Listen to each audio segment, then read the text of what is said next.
তো এটা হচ্ছে বারোদুয়ারি মসজিদ। এই বারোদুয়ারি মসজিদ মানে এর 12টা দুয়ার আছে, যেটা আমি দেখাবো ভিডিওতে। দুয়ারের মাঝখানে মাঝখানে একটা করে গম্বুজ আছে আর অনেকটা উচ্চতা আছে এইখানে। বাইরে এত গরম এত রোদ যে আমার অবস্থা খুব খারাপ। এই জায়গাটা খুব ঠান্ডা আর শান্ত একদম পরিবেশ। সবাইকে স্বাগতম। আজকের ভিডিওতে আমি আলোচনা করব মালদার অন্যতম ঐতিহাসিক স্থাপত্য বারোদুয়ারি মসজিদ নিয়ে। এটি শুধুমাত্র একটি প্রাচীন মসজিদ নয়, বরং এটি ভারতের মধ্যযুগীয় স্থাপত্যের এক উজ্জ্বল নিদর্শন।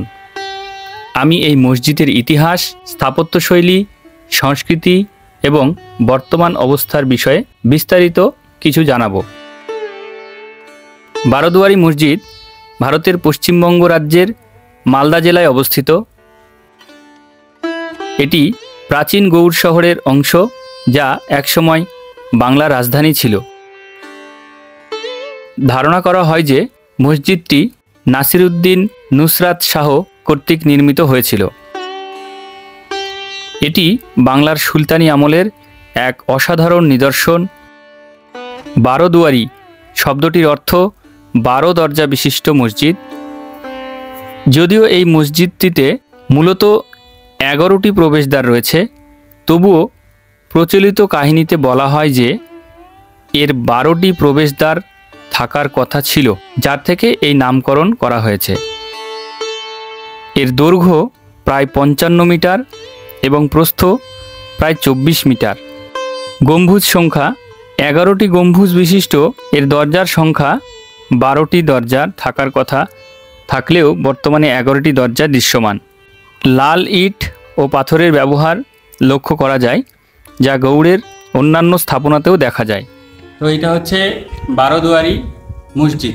এই বারোদুয়ারি মসজিদ মানে এর 12টা দুয়ার আছে, যেটা আমি দেখাবো ভিডিওতে। একটা দুটা করে দুয়ার আছে। যে এই মসজিদের দুয়ারের মাঝখানে মাঝখানে একটা করে গম্বুজ আছে। এই গম্বুজগুলো প্রত্যেকটাতেই আছে আর অনেকটা উচ্চতা আছে এইখানে। বাইরে এত গরম এত রোদ যে আমার অবস্থা খুব খারাপ। মানে আমি এমনিতেই তো কীরকম তার থেকে বেশি জ্বলে গেছে আর কি। যার জন্য এই জায়গাটা খুব ঠান্ডা আর শান্ত একদম পরিবেশ। বহু খিলানযুক্ত প্রবেশদ্বার ও মিনার রয়েছে, যা স্থাপত্যের সৌন্দর্য আরও বৃদ্ধি করেছে। বারোদুয়ারি মসজিদ শুধু ধর্মীয় স্থান নয়, এটি বাংলার ইতিহাসের এক গুরুত্বপূর্ণ নিদর্শন। এটি প্রমাণ করে যে সুলতানি আমলে বাংলা কেমন সমৃদ্ধ ছিল। এছাড়া এই মসজিদটিতে মুসলিম স্থাপত্যের বিকাশে একটি গুরুত্বপূর্ণ ভূমিকা পালন করেছে। বর্তমানে পর্যটকরা প্রতিদিন এই মসজিদে পরিদর্শন করতে আসেন। তবে সবশেষে বলা যায়, বারোদুয়ারি মসজিদ কেবলমাত্র একটি ধর্মীয় স্থাপনা নয়, এটি বাংলার গৌরবময় ইতিহাসের একটি অবিচ্ছেদ্য অংশ।